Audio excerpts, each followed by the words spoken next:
जो भगवान नाम जप करते हैं, जो सद आचरण करते हैं। शास्त्र विरुद्ध आचरण असद आचरण है और शास्त्र के अनुकूल आचरण सद आचरण है। सद आचरण, सद भाषण, सद चिंतन, उसे सत्य कहते हैं। जिसका वचन, कर्म और मन संकल्प विकल्प आदि सत्य के अंतर्गत करे, वही सत्य है। और मक्रोधो, जब आपका साधन बनेगा तो आपको गुस्सा आने लगेगी। ये अनुभव की बात कह रहा हूं। जब ठीक साधन बनेगा तो बिल्कुल चिड़चिड़ाहट स्वभाव में आने लगेगी, असहनशीलता। बस इसी को समन कर जाना है सहनशीलता के द्वारा। थोड़ी सी भी बात सहन नहीं होती, वो एकदम क्रोध करने लगता है, क्योंकि उसके अंदर ऊर्जा शक्ति का संचार होता है, पावर बढ़ता है भजन से।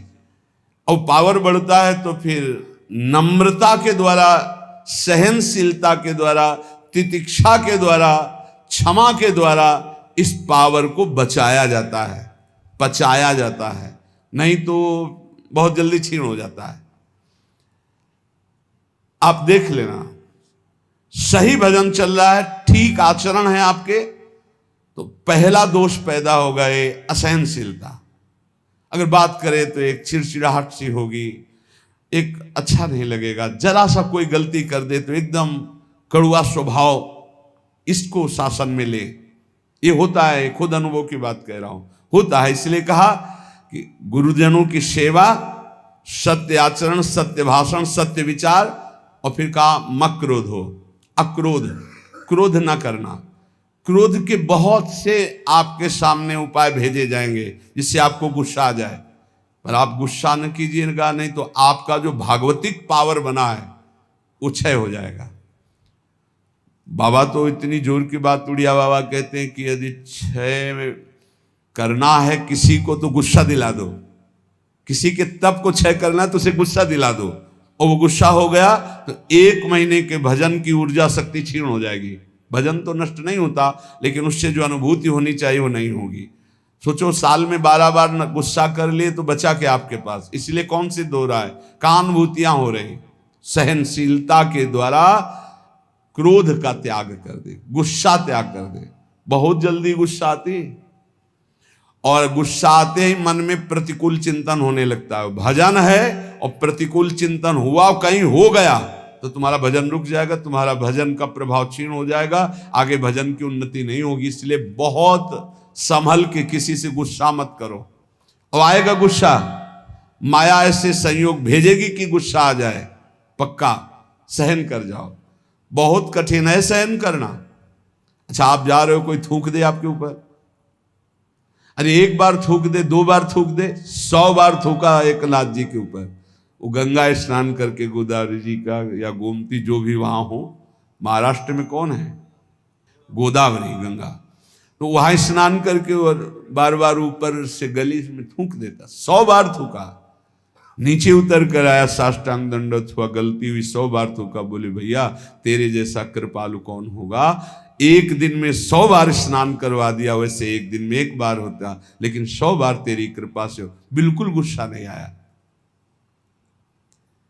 कुछ लोगों ने तो पैसा दे के एक आदमी को लगाया, एक पंडित जी थे, उनसे कहा कि अगर आप एकनाथ जी को गुस्सा दिला दें तो इतनी आपको मुद्रा दे देंगे। घर गए तो अतिथि आए, उन्होंने सम्मान किया। जब उनकी पत्नी परोसने लगी तो पीठ में चढ़ गए, कुछ तो गुस्सा आएगा इनको। तो उनका बहुत संभाल के देखो, पीठ से गिरने ना पावे, इनको कोई कष्ट ना होने पावे, संभाल के। पत्नी का हम पहले से सावधान है, आप चिंता मत करो। तो उन्होंने सोचा ये तो फिर भी क्रोध, कितना उन्होंने उपद्रव किया। जब उपद्रव से बिल्कुल गुस्सा नहीं तो उनका थोड़ा गुस्सा हो जाते तो मुझे वो इतनी मुद्रा देकर भेजा गया। बोले भैया क्षमा करो, पहले बता देते कि हम मुद्रा के कारण आए हैं तो हम थोड़ी गुस्सा दिखा देते, जिससे तुम्हें मुद्रा मिल जाती।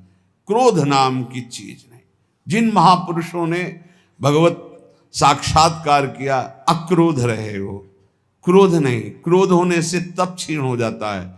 क्रोध बिल्कुल नहीं करना चाहिए, पर ध्यान रखना, जब क्रोध दिलाया जाए उस समय यह ध्यान रहे कि हमारे सामने प्रश्न उपस्थित किया गया कि हमें क्रोध नहीं करना है, और ये क्रोध कराएगा तो बच सकते हो, लेकिन उस समय माया आपको ये याद नहीं रहने देगी। उस समय फिर आपको गुस्सा आ ही जाएगा, पक्का आ जाएगा। क्रोध दिलाने वाली लीला आपके सामने साधकों को प्रायः होती रहती है। अगल बगल से, आसपास से, कहीं गुस्सा नहीं करना, शांति से निर्णय करो। तुम्हारी परीक्षा हो रही, तुमको सहनशील बनकर आगे बढ़ना है। और फिर दान में उचर, ये सबके अंदर होना चाहिए। देत लेत मन संकन धरे, बल अनुमान सदा हित करे। दूसरों को अभय दान से बढ़कर के कोई दान नहीं है, ये सबको ही दे सकता है, सबको करना चाहिए। किसी भी जीव को मन से, वचन से, कर्म से हमारे द्वारा दुख ना पहुंचे, ये सबसे बड़ा दान है, अभय दान इसे कहते हैं। और इस अभय दान को पूर्ण निर्भयता में बदलने के लिए नाम दान है, इससे बढ़कर और कोई दान नहीं। नाम दान, किसी को भी नाम सुनाना। राधा राधा जब हम जोर जोर से बोलते जय जय श्री राधे श्याम, तो सबके कानों में नाम पड़ता है, और उस नाम का हमें पुण्य मिलता है, हमारा भजन आगे बढ़ता है। इसलिए जोर जोर से नाम कीर्तन हो रहा है, जहां से आप गुजर रहे हो वहां।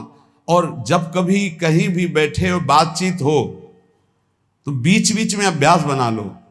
राधा, अच्छा राधा राधा राधा राधा, अच्छा ऐसे बात करना सीखो। है ऐसे अपने मुरारी भाई हैं, वो जब बात करें राधा राधा राधा राधा, हमें बहुत अच्छा लगता है शुरू से, ये नहीं कि आज से, शुरू से ना। जब कोई बात विनोद की हुई या कोई भी बात हुई या कोई आश्चर्यमय बात, राधा राधा राधा, ये बहुत अच्छा स्वभाव है। हमें लगता है सबको बनाना चाहिए, सत्संग में नहीं, बीच में। हाँ, अब सब शुरू हो गए राधा बीच में, तो ऐसे नहीं, वो जब बात परस्पर हो रही हो तब उस समय राधा राधा।